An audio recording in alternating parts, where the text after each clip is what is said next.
probably tired of seeing me. It's alright. You only have to see me another couple hours. Arnie and I met on LinkedIn. So LinkedIn has been pretty successful for me, meeting people, connecting, growing partnerships. So heard about my foundation, love the mission, and asked how we could participate. So I said, why don't you come on out and speak at our Save the Way Mental Health Summit? Alright. We need to be friends with you on LinkedIn now. Yeah. Well, thank you, and again, those ladies before me were full of all kind of energy. I wish I would have had that 30 years ago. Right? But first of all, I see everybody has their phones out. So if you're on social media, if you're on Instagram or Twitter, Facebook, YouTube, I mean, look me up. If you've got time right now, just tag me in a post with what's going on here with B. Daring Foundation. I'm on Twitter at The Real Coach Arnie. Facebook, you can look me up, or you've got my name there, Arnie Fonseca Jr. I'm also under Coach Arnie. Instagram, I am at Coach Arnie F. And I would love to take a picture, just tag the event. It'll help Michelle out as well. And that way, since we're all on our phones anyways, let's put them to use and get the event out, and everybody else can get some benefit from it as well. But I have a question for everybody here, and since the young ladies before us asked about exercise and walking and stuff, how many here think they could run 100 miles in the desert? This guy doesn't get the answer because I see the boots. Which means he might be able to. But how many think they could run or walk 100 miles in the desert? There's no way. With some provisions. Just right now, without provisions, how many think they could do it? Because it's 100 miles, right? So first of all, you're trying to figure out, that's a long way. That's here beyond Tucson, okay? All right, so, but if I said to you, we're going to give you all the training, all the nutrition, all the time, all the surgeries, because you need to have some surgeries, anything you needed that you could work out to do, and time, I didn't say you were going to do it next year, it could be 5 years from now. It would just be something that you're going to work towards. How many now think, with all the excuses you had, unless you just didn't want to do it, now how many think they could possibly walk or run 100 miles in the desert? All right, so there's a few people, because that's how life is, isn't it? We look at this gigantic monster, and all of a sudden, most of it just go, I can't do that. But if we break it down in little tiny pieces, and we can now think about the possibility, we might be able to do it. So thanks again for Michelle having me here. You know, my background, I'm an exercise physiologist, and I passed out my sheet there to you, and I've taught anything from kindergarten to college, but the bulk of my time, the last 30 years, has been spent doing brain and spinal cord rehabilitation. Now I'm going to come at this a little differently than you may have heard today, and I haven't heard all the speakers, just heard the last two speakers, because I come at this more as an athlete would come at this situation. Because when I speak at addiction centers and recovery centers and all that stuff, I don't come in as an addict. You know, when I started all this, as far as brain and spinal cord, I didn't come at this because I had an injury.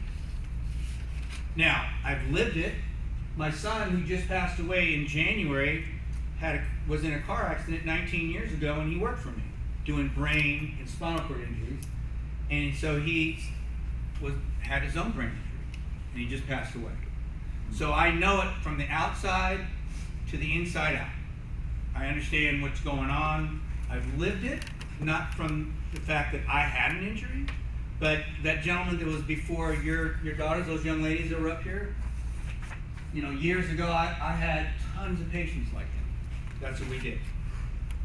Over here in Tempe, North Phoenix.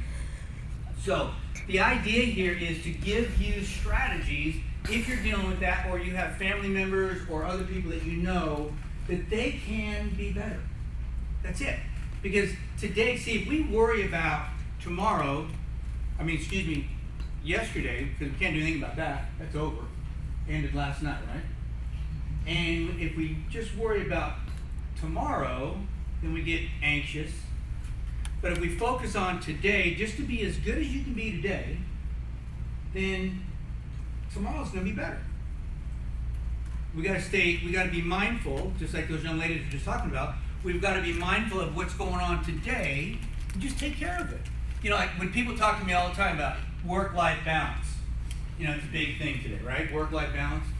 Here's what when I coach people and talk to them, I say, look, if something comes up at home, take care of it. If something comes up at work, take care of it, right? You can't go into your day and schedule in, well, I'm going to do so many hours at work and so many hours at home. Guess what? If your son or daughter is in a car accident and you look at your schedule, I don't think it's scheduled in there, is it? You deal with it. You deal with it. If something comes up at work and somebody can't be there and a project is due, guess what? You deal with it. You get it done. That's all. There's your work-life balance. Because some people get stressed out trying to figure out how they're going to balance out their work and their home life, right? I believe there's two mirrors. There's a mirror that reflects you at home, and there's a mirror that reflects you at work. Now, if that mirror has a different reflection, you may have a problem. Because if you're two different people, that's going to be hard to keep up with. But if you're the same person, that's called being authentic. There's an overused term, but it's true. Just be you. It's not that big a deal. All right, so what I want to talk to you real quick about is hard choices. Because dealing with life, as we just heard, is hard. And making choices is even harder. But when you make hard choices, you have an easier life. If you make hard choices, you have an easier life. I'm going to talk about that just in a second here. Because there was a great book written many, many years ago called A Man's Search for Meaning. How many's ever heard of that book? A Man's Search for Meaning by Viktor Frankl, who was a German psychiatrist who was in 3 different concentration camps during World War II. 3 different ones.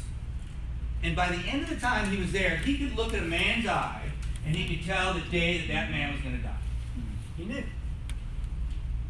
And what he figured out, and this is one aspect, this is one takeaway from many, many takeaways in this great book that I got, was that we can control, they can take everything away from us in our life. Everything. Every stitch, every hair in our head, every stitch of clothing we got. They can take our name. They can take everything away from you except for one thing. You know what that is? Who wants to guess? What's the one thing they can't take away from you? Your mind. Your personality? Well, they can take that away from you. What's that? Attitude. Kinda. You're getting close. But what they can't take away from us is how we are going to respond to what life does to us. Because every day, something's going to happen. Nobody here plans at being at their daughter's 6th grade back to school night and getting a phone call from frantic friends before cell phones and saying, I think your son's in an accident. And then you're scurrying around at different hospitals in town because you're trying to figure out where he's at.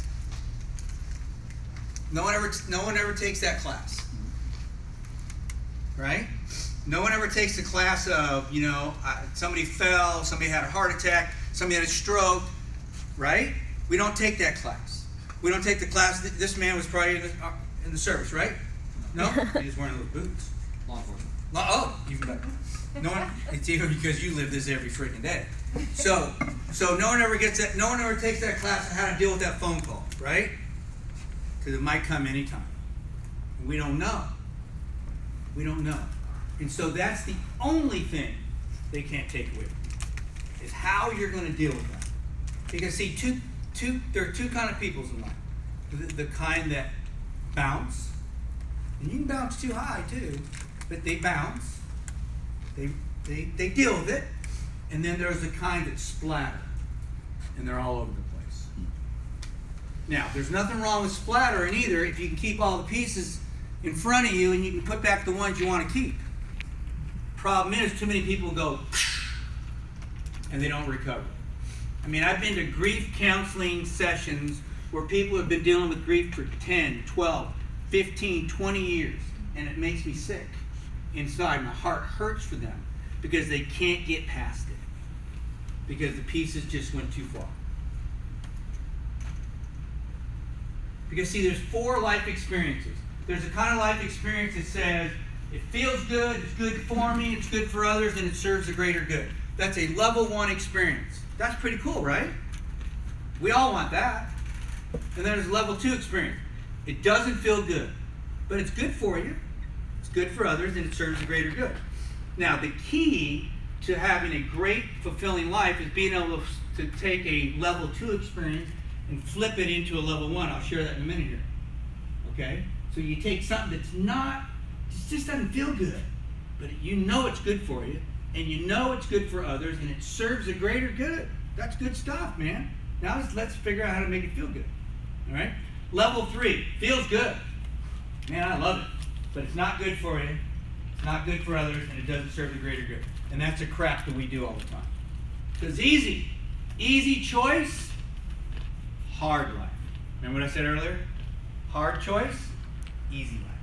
Well, level 3 experiences, which is the crap we all do all the time, that's the easy way out because it feels good. Don't want to put that work in. Don't want to do my workout. Don't want to eat better food. Don't want to treat my wife or my boyfriend or my husband better. Don't want to do it because it's hard.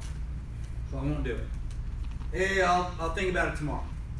Now I get into a whole workshop on that with the crazy age. It's nuts, but it's that simple.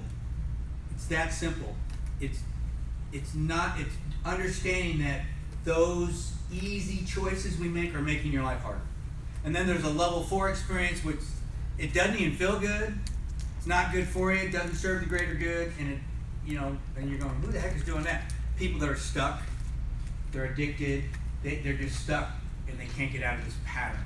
Okay, and that's a really tough spot to be.